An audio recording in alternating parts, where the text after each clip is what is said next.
El otro día mi amiga me envió un audio. Vamos a escucharlo. Pues tía, ese tío estuvo 2 años en Italia, así que pregúntale. Y este audio me inspiró a hacer este vídeo. Hoy vamos a hablar de pronunciación. Os voy a dar un truco para que sonéis de forma mucho más natural cuando habléis en español.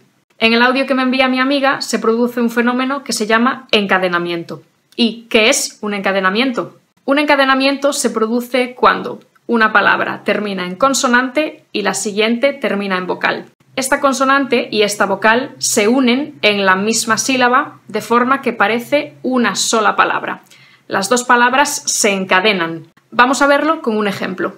La forma natural de pronunciar esto es los españoles, es decir, la S de los se une, se encadena a la E de españoles, de forma que decimos los españoles. No decimos los españoles, no existe una pausa ahí, decimos los españoles. Tiene que escucharse claramente la sílaba se.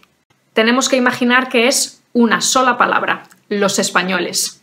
Esto puede parecer algo muy pequeño, pero realmente los estudiantes que lo aplican consiguen que su pronunciación sea mucho más natural. Vamos a analizar el audio de mi amiga. Lo escuchamos otra vez. Pues tía, ese tío estuvo 2 años en Italia, así que pregúntale.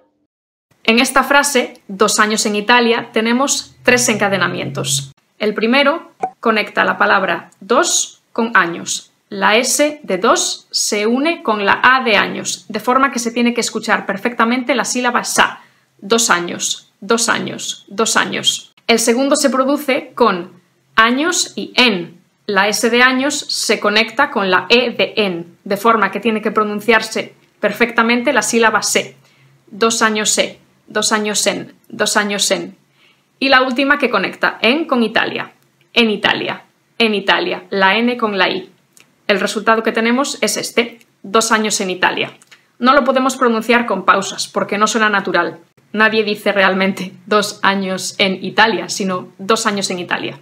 Vamos a escuchar la grabación de mi amiga a una velocidad un poquito más lenta. Pues tía, ese tío estuvo 2 años en Italia, así que pregúntale. ¿Os fijáis? Se escuchan perfectamente estos encadenamientos. Cuando pronunciéis la frase tenéis que imaginaros que estas palabras forman una sola palabra. Por esto mismo la gente dice que los españoles hablamos muy rápido, porque encadenamos unas palabras con otras, fusionamos, conectamos las palabras. Otro ejemplo con esta frase. Eran 8, eran 8. Nadie dice eran 8, sino eran 8. La sílaba no tiene que escucharse claramente. Eran 8. Tenemos que hacer este encadenamiento. Una frase más larga. Vamos a las 8.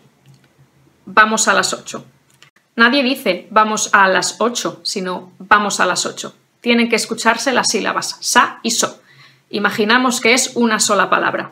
Vamos a las 8. El otro día estaba viendo este vídeo y fijaos en lo que dice el segundo chico. Bueno, Marcos y yo aparte somos amigos desde hace muchísimo tiempo. Muchos años, Dice, muchos años, ¿eh? Muchos años, ¿eh? Aquí hay 2 encadenamientos. Muchos con años y años con e. Muchos años, ¿eh? Vamos a escucharlo a una velocidad más lenta. Fijaos cómo se escucha claramente ese encadenamiento. Una palabra se une con la otra. Muchos años, muchos años.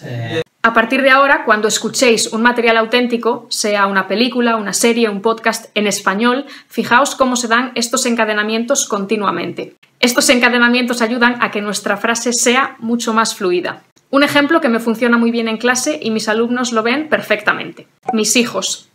La H es muda, entonces funciona en este caso como una vocal, que sería la vocal I. Imaginamos que es una palabra sola. Mis hijos, mis hijos, mis hijos. Se escucha perfectamente la sílaba sí, mis hijos. Nadie dice mis hijos. No se escucha nunca mis hijos, sino mis hijos, mis hijos. Los encadenamientos son un fenómeno muy frecuente en español, porque cada vez que decimos los y las y la siguiente palabra empieza por vocal, se produce este encadenamiento, especialmente en el habla coloquial y rápida. Fijaos en esta frase. La forma natural de decirla es no los has hecho. No los has hecho. No los has hecho. Conectamos todas las palabras. No los has hecho. Como os podéis imaginar, este truco no solo sirve para pronunciar mejor, sino también para entender mejor a la gente que habla español. Algunas veces, cuando explico este fenómeno en clase, mis estudiantes me dicen: Claudia, eres muy estricta, esto no es importante ahora porque soy principiante. Esto viene con el tiempo, ¿no? A medida que un estudiante avanza, va aprendiendo estas cosas. Pero realmente no, es importante aprenderlo desde el día 1, desde que empezamos a aprender español. Tengo muchos estudiantes que no tienen un nivel muy avanzado, pero como conectan unas palabras con otras, consiguen que su español realmente suene muy natural. ¿Y sabéis dónde se da mucho este encadenamiento? En el presente de indicativo, en la persona tú, porque el verbo siempre termina en ese. Tú bebes, tú cantas, tú comes. Como he explicado, si la siguiente palabra empieza por vocal, hacemos el encadenamiento. Por ejemplo, ¿hablas español? ¿Cenas antes de dormir? ¿Hablas español? ¿Cenas antes de dormir? En resumen, si una palabra termina por consonante y la siguiente empieza por vocal, las unimos. Y hasta aquí el vídeo de hoy. Ahora solo tenéis que practicar. Nos vemos pronto.